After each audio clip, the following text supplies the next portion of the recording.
Are you in the need of a book that makes you go, or maybe one that goes, or maybe one that's just like, get away, get away, get away? Well, I've got 10 books for you.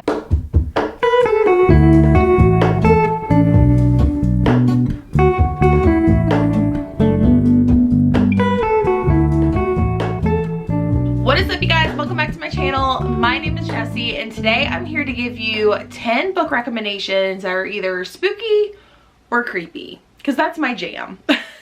Some of these books may be newer to like me recommending them. Some of them may be returning, but I came up with 10 book recommendations, and I feel like with Halloween on its way, it getting colder and darker, people want to just bundle up inside. I feel like this list is perfect. First book I want to recommend is Incidences Around the House by Josh Malerman. This is one that I read for the Lights Out book club that is hosted by Saf from Reading Reads. It was us two plus Liv from Liv's Library, and we had a lot to talk about this book. I'll try to remember to leave the link to that live show down in the description, so that way if you guys do want to check it out, it's listed down below, because I will go ahead and spoil this, we all like very much enjoyed it. I think I actually gave it the lowest rating. It was one of those books where it's like a 4.5, but like I couldn't give it a 5-star, but I keep thinking about it. So it's like a very, very, very high 4-star book for me. This one is about a young girl. I think she's like 6 or 8, I believe. And she has a mom, a dad, a grandma, and she also has a second mommy that likes to hide in her closet and come out at night. And it's super creepy, and like it just majorly gave me the ick and the creeps. I was like making sure my closet is shut. It's just, it's so creepy. Well, every night other mommy comes in and it was like, can I go inside your heart? And of course she says no. And like, it's really weird. Like, she has like this weird relationship with other mommy. It's like she is scary, but she isn't scary, but like she gets more scarier because her patience is running thin with this question of, can I go inside your heart? And it's just interesting because it's told in the perspective of the small child, and if you listen to the audiobook, like the voice actor does really, really well. And I just highly recommend this one, especially for this year. Okay, the next book I have is one that's kind of like on the opposite end, and if you've read it, you kind of know what I mean. But like, I also love this creep factor in books, and it is You Shouldn't Have Come Here by Geneva Rose. This one is about a woman. She's like on a solo trip. She takes this like trip, I think it's out to, is it Montana? Wyoming, excuse me. She goes on this trip to like Wyoming by herself. She stays on this like ranch Airbnb, and the guy that like owns the property also lives in the same house. And like, there's just like all these like major red flags of like just weird stuff that may have happened before she came to this trip. And it's just like, girl, where are your glasses? So yeah, this one has like that creep spooky factor of like, all the major red flags are shown, and yet we're just going for the ride. This one was also a Sleep When I'm Dead book club discussion with me and Summer, and we had some wild, crazy thoughts, so I'll go ahead and try to leave that book discussion down below as well. But yeah, I ate this up, so if you do pick this one up because of my recommendation, just kind of go in with an open mind. Just don't take it too seriously. Just live in the moment, okay? Also, there may be a little bit of like romance in this too, which I kind of like that as well. My next recommendation is one that I really, really enjoyed, and I feel like there's been a lot of like, you either love it, you either hate it, and I understand if you hate it. I completely understand. But like, I ate this up real quick. I want to say I read this in like one sitting, but it is Hidden Pictures by Jason Rekulak, and I'm so excited because I'm actually going to be reading his newest book, The Last One at the Wedding, for Sleep When I'm Dead next month in November. This one is super creepy because it's got that like paranormal aspect, which I love knowing that up ahead of time. I hate when that's like introduced like midway or at the end. I hate that. So kind of know that this one is going in the more paranormal realm. The other cool thing about this one is that there are pictures in the book. Like, that's beautiful. But look at these pictures. So like, there you go. Like, look at that. that's creepy. This one follows a woman who is taking a nannying position for this like super wealthy couple. I think she's watching like a 5-year-old, and she's staying in like the guest house outdoors, and like there's just weird creepy things that are happening, and the little kid is also drawing like creepy pictures, obviously.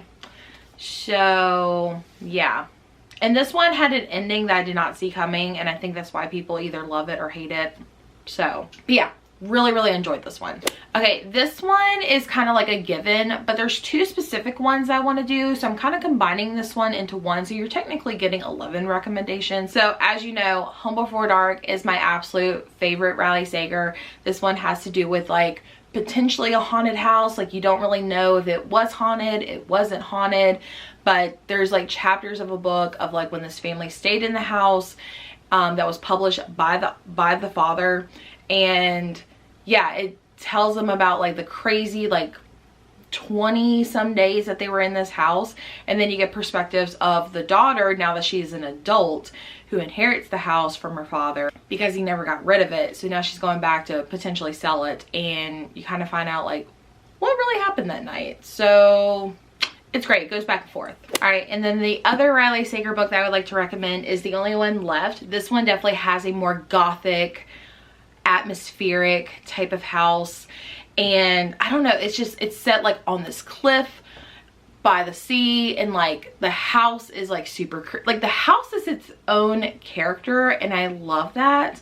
But this follows a woman. She is going to take care of this old woman who basically is accused of like murdering her entire family in said house.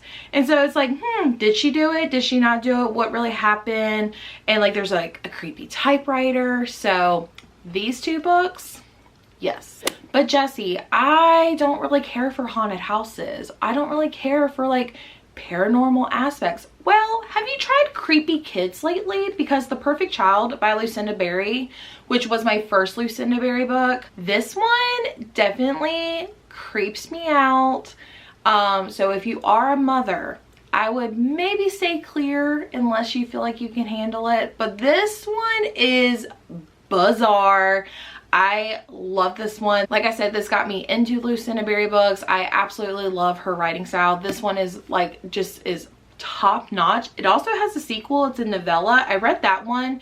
It was just okay. I'm always one of those people, when you have such a successful movie, book, show, it doesn't need a reboot. It doesn't need a sequel. Like, don't ruin. If it ain't broke, don't fix it. So I would definitely recommend reading the original story because it is so good. This one follows a couple who are struggling to get pregnant. One is a doctor, one is an ER nurse, and they kind of get this opportunity when this small child who is like severely like malnourished, like apparently her parents did not take care of her. She comes into the hospital where they are both working, and they just fall like really attached to this child, and so does the child to these, you know, medical professionals. And they get the opportunity to like kind of foster her in hopes of adoption, and they do that. And when they bring her home, things go south. That's all I'm going to say. So you do like creepy, possibly haunted houses, but like are kind of growing old of that. Have you tried creepy churches? Rock, Paper, Scissors by Alice Feeney. I loved this one. It's my favorite Alice Feeney because it definitely just like, there's just something creepy about, like, each chapter just made me more and more creeped out because it definitely leaves you like on a cliffhanger. They're like in this like abandoned church out in the snow that was converted to like an Airbnb, which that's weird in my opinion. This one follows a couple, a married couple, where they are basically struggling, and this trip that the wife won is basically going to either save or break their marriage. And they're kind of going on this like last hurrah of an, I think it's their anniversary. They go to this like very creepy, cold, out in the middle of nowhere church as an Airbnb to like kind of rekindle their marriage. And creepy things start happening. They suspect they're not alone. There's like the church itself is kind of creepy. But also you get letters of the wife's point of view, basically writing letters to her husband. I believe it takes place, like the letters take place like before they got married or right after they got married. And it talks about like every anniversary, how their marriage progresses. And it talks about like the traditional wedding gifts, like wood, iron, things like that. So I feel like this one is so good. Definitely recommend, especially now that it's getting colder. Give it a try. The church wasn't your thing. How about a creepy house where you meet the parents for the first time, but also there's like an old abandoned school? This is I'm Thinking of Ending Things by Ian Reid. It's also been adapted to a Netflix movie. I personally hated the Netflix movie and kind of fell asleep at the end of it.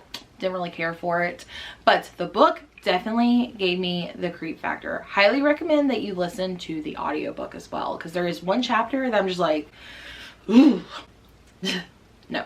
So this one follows a couple, I believe they're just dating, and the guy is taking her home to meet his parents for the first time. It's definitely got that chilly, cold, like, element to it. And his parents are very strange. Like, super very strange. Like, there's like just something weird about it. She's getting the ick. They don't really stay the night. They just stay for dinner. They go home. And then, well, they're on their way home, and there's just other weird things that happen.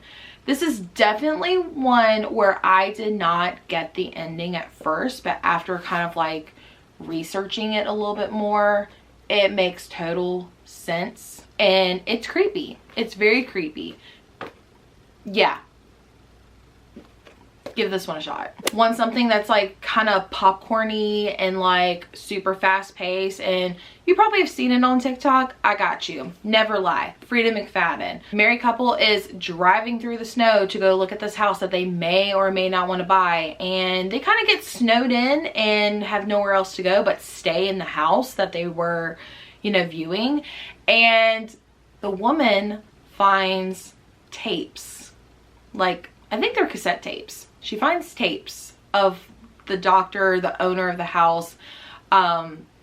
Basically, she was a psychiatrist. She finds tape recordings of like what happened before, you know, just, it's just really creepy. It's not my favorite Frida McFadden book, but I know that it's a lot of people's favorites. I really enjoyed it. I think I gave this one like a 3, maybe a 3.5 star, but it definitely has that creepy factor, isolated setting. I recommend. Oh, so you want something that's a little more on like the horror element? My next 2 recommendations are gonna be perfect for you. So my first one is Kill Creek by Scott Thomas. This one follows 4 horror authors, and they get a chance to stay in this like infamous haunted house, and it's gonna be broadcast, and weird, crazy things go down. My only complaint: deckled edges. Gross.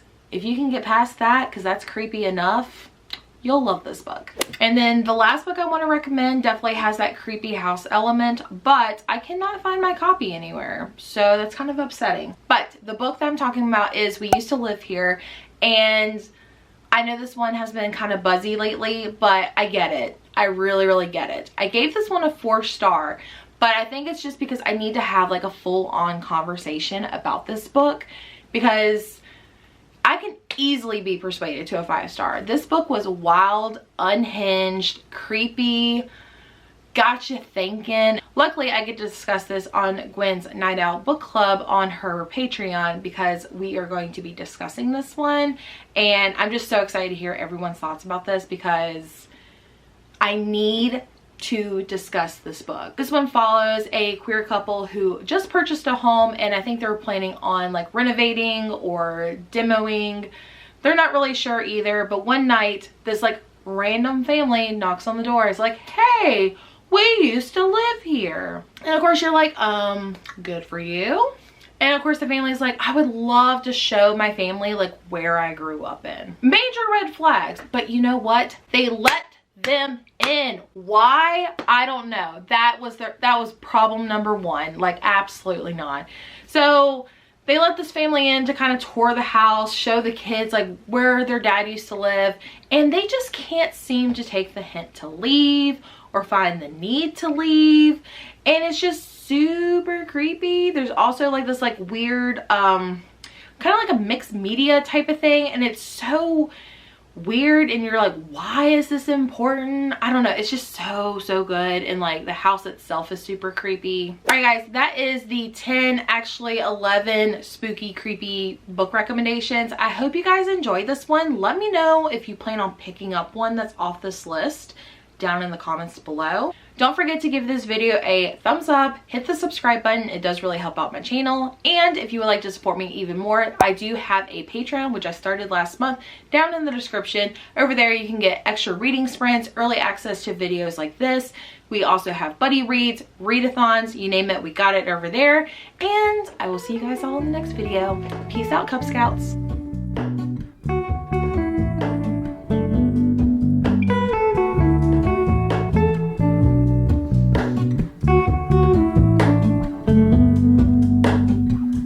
Hello, Ramona. I can't shake the simplest feeling beyond the ghost.